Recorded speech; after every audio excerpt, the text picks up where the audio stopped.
It is the Super Bowl in the state of Iowa. The Cy-Hawk showdown is almost always dramatic, and it almost always has a moment that both fan bases will be talking about for years. In 2025, it was no different.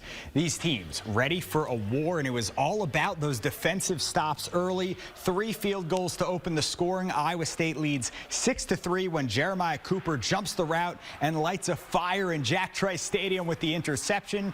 It leads to this pitch and catch. Rocco Becht to Benjamin Bramer for the touchdown. It's 13-6 ISU, but Iowa State would not score for quite a while. Mark Gronowski and the Hawkeyes chewed up a ton of clock, scoring at the end of the first half. Here's Gronowski rumbling in. In the fourth quarter, we were tied at 13. State drives for the win, and Kyle Konrardy, for the second year in a row, is money from 54 yards out. Iowa State has the lead in the final minutes. Hawkeyes tried to put together a game-winning drive, but Gronowski gets blown up by Tamatoa McDonough. 2 straight sacks.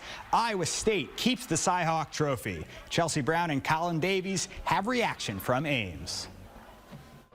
The Cy-Hawk always seems to go down to the wire, and that was no different today, with a play or two separating these two teams, including third down, last drive of the game. Cedar Rapids Prairie alum Gabe Burkle catches a tip ball to keep what would be the game-winning drive alive.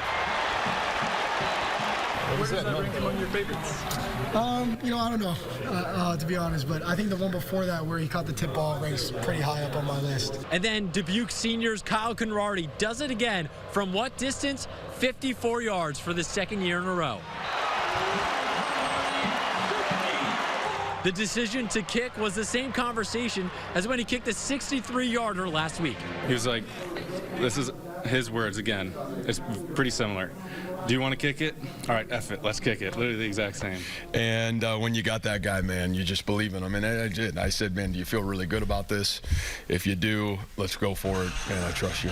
That kick rewarded the fans who have been waiting a long time for a Cy-Hawk trophy win here in Ames. When there was no belief in Iowa State football, they gave you something to build on. And to be able to give them some special moments, and that was really important. And now the Cy-Hawk trophy is staying in Ames for the second straight year. Chelsea, how are the Hawks feeling after this one? Yeah, disappointed was the common word used among the team, because this marks the Cyclones' first win against Iowa in Jack Trice Stadium since 2011. Certainly hurts. It always has, always will. In the locker room, it's tough, certainly. And, it's not going to go away for a while here. The only stat I care about is winning, to be honest with you. But, to their credit, they're a great offense. Rocco's a good quarterback. He's the engine of their offense. Iowa quarterback Mark Gronowski finished the day completing 13 of 24 passes for 83 yards through the air. It is an improvement from week 1, but not where the Hawkeyes want it to be. Offensively, we just got to continue to execute a little bit better. There's little miscommunications or maybe one guy not doing the right assignment, and we need to make sure we're having 11 guys doing the right thing and 11 guys executing every single play for us to be successful. Just getting our feet under us. We got to find a way to start faster at the end of the day, and find a way to go out there and make a play. Now, over the years, we've seen Iowa's defense come in clutch in these close games, and they stood their ground against the 16th-ranked Cyclones. ISU's only trip to the end zone came off Jeremiah Cooper's interception. We played as hard as we could. We gave all the effort. It's just some little mistakes, some 1 or 2 things that we got to correct and get better. But, it's our job to get our team off the field and get the ball back to the offense. Up next for the Hawkeyes, they will head back to Iowa City to host UMass, but probably after some self-reflecting, Colin. In Iowa State, they'll be heading to Arkansas State.